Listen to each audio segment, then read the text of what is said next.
Andrew Neil, 73, lashed out at Prince Harry over his claim he killed 25 Taliban while serving as an army helicopter pilot in Afghanistan.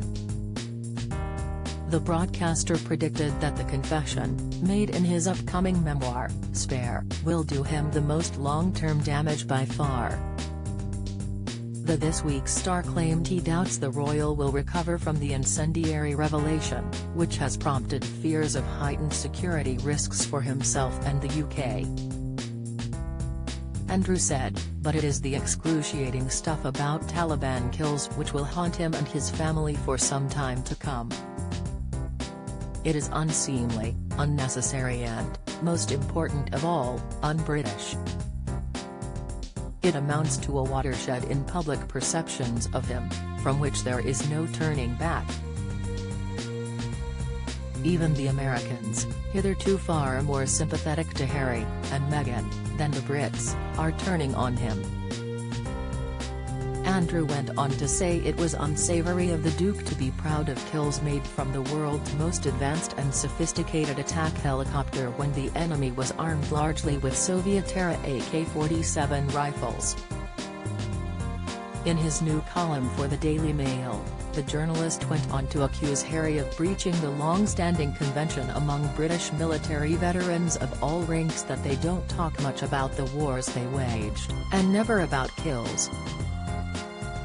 Since Harry's alleged claims were made public, Taliban leaders have lashed out at Harry's assertions in his new bombshell book Spare that he killed more than 24 Taliban fighters who he regarded as chess pieces to be taken off the board.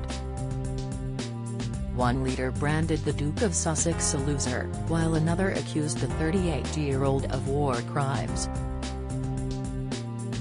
Anas Haqqani took to Twitter today in the wake of the explosive claims made in the prince's memoir where he has, unusually for a former soldier, chosen to reveal a body count stacked up during his second tour of Afghanistan as a gunner in Apache attack helicopters. Mr. Haqqani, a leading figure in the Haqqani network, part of the Taliban in Afghanistan, expressed his outrage at the Duke of Sussex's comments. He wrote on Twitter, "The ones you killed were not chess pieces, they were humans, they had families who were waiting for their return. Among the killers of Afghans, not many have your decency to reveal their conscience and confess to their war crimes." Writing for Express.co. UK former British Army Commander Colonel Richard Kemp said letting it be known how many fighters he killed will rekindle jihadist animosity against him and incite some who want to take revenge. He said, his accusation that the British Army trains its soldiers to see their enemies as chess pieces to be swept off the board, in other words dehumanizing them, will also feed into jihadist propaganda, potentially encouraging wider attacks within the UK. It will also be seized on by lawyers who want to prosecute British soldiers on allegations of unlawful killing and ill treatment of enemy prisoners because it paints a picture of a military that indoctrinates its troops to act against the Geneva Conventions that require enemy dead, wounded or captured to be treated with respect. According to an excerpt seen by The Telegraph, in his upcoming book Harry said he flew 6 missions which led to the taking of human lives. The Duke writes that in the era of Apaches and laptops, he was able to say with exactness how many he had killed.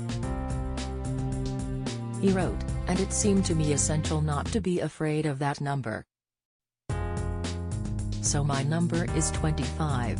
It's not a number that fills me with satisfaction, but nor does it embarrass me."